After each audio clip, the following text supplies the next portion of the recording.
Everything I know about cooking and food and the love and the passion for it, I got from my mom. Growing up, she used to make chicken piccata for us all the time, and it was phenomenal. So in honor of Mother's Day today and of Mama Harl's Cooks, I'm gonna show you how to make chicken piccata, and it is so freaking good and so much easier than you would think actually. We're gonna start by butterflying our chicken breasts. Next, I'm gonna use a rolling pin and just flatten out and tenderize our chicken. Once your chickens are flattened out, I'm gonna season with a lot of salt and pepper.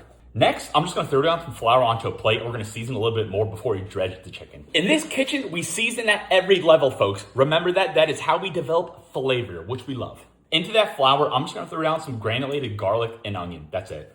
Give that a little mixy mix. Next, and this is very important, friends, I'm gonna dredge and pat down our chicken into that flour. I'm gonna let that chicken hang out while we fire up a stainless steel pan. Once our skillet's nice and hot, I'm gonna drop down 2 tablespoons of olive oil and then 2 tablespoons of good butter. I'm gonna take our chicken breast and just lay it down, and we're gonna fry it for about 3 to 4 minutes on each side. You want it nice and golden brown. Mama Harl's Cooks will be in a video one day. Probably in a couple weeks, I'm going back home to St. Louis for a week. You will see why I am so bubbly and happy and smiley. I literally get it from her. Once your chicken's done cooking, I'm gonna drop the heat about 2 notches and put in a little bit more olive oil into that pan. And then I'm gonna throw in some very finely diced shallots.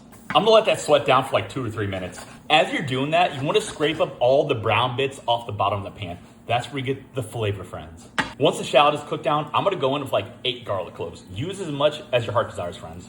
Cook that for a minute until it's fragrant. Once that garlic is fragrant, I'm gonna put in about a cup of chicken broth.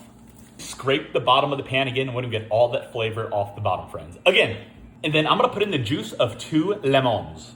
Once that lemon's in, I'm gonna bring the heat back up about 2 notches. We're gonna let this sauce reduce till it's about half. You want a nice, glossy, thick sauce, friends, just like this. Once our sauce is nice and reduced, I'm gonna go in with about a half container of capers. Yes, we use the brine, friends. Once those capers are in, I'm gonna cook it for about another 1 to 2 minutes, then our chicken's going back in. We're gonna cook it for another like 2 to 3 minutes. Make sure you get that sauce in every single crevice, friends. Then we're done and ready to eat.